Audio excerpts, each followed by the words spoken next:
আসসালামু আলাইকুম। আপনারা সবাই কেমন আছেন? আজকে আমি ফার্স্ট টাইম ডিমের ডেভিল তৈরি করব।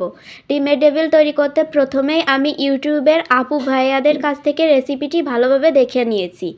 তো ডিমের ডেভিল তৈরি করতে প্রথমেই আমি একটা ফ্রাই প্যানে কিছুটা সাদা তেল দিয়ে তার ভেতর দিয়ে দিব কুচি করে কেটে রাখা পেঁয়াজ কুচি, রসুন কুচি এবং কাঁচামরিচ কুচি।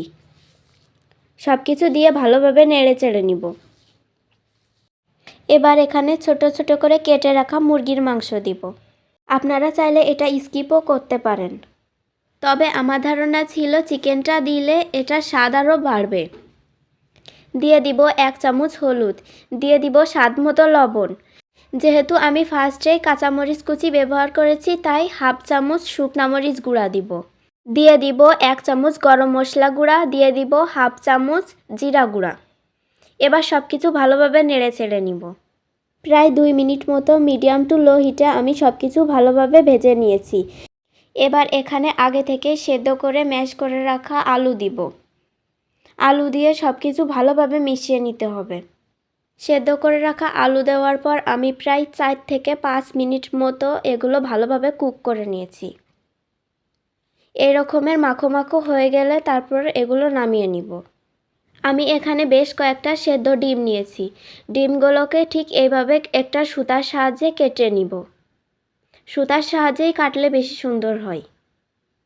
দেখুন কতটা সুন্দরভাবে কেটে গেছে। কোডিংয়ের জন্য এখানে একটি ডিম নিয়েছি। 1/2 চামচ লবণ দিয়ে ডিমটা ভালোভাবে ফেটিয়ে নিব। আচ্ছা, এবার আমরা দেখে নিই ডিমের ডেভিলগুলো কিভাবে তৈরি করতে হবে।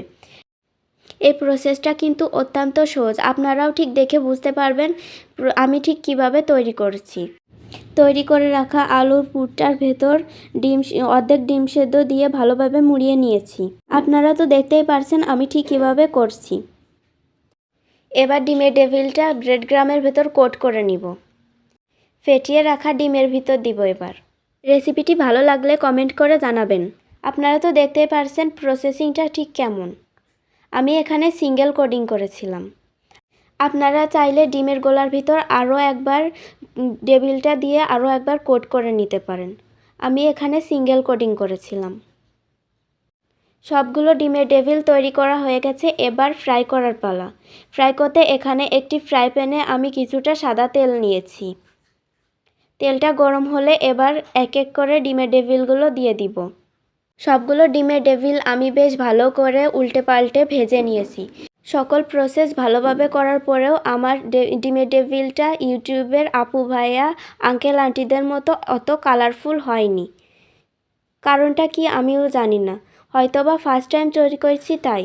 তবে খেতে আলহামদুলিল্লাহ অনেক সুস্বাদু হয়েছিল। আপনারা চাইলে এইভাবে বাড়িতে ট্রাই করতে পারেন। আজকের মতো এ পর্যন্তই। আল্লাহ হাফেজ।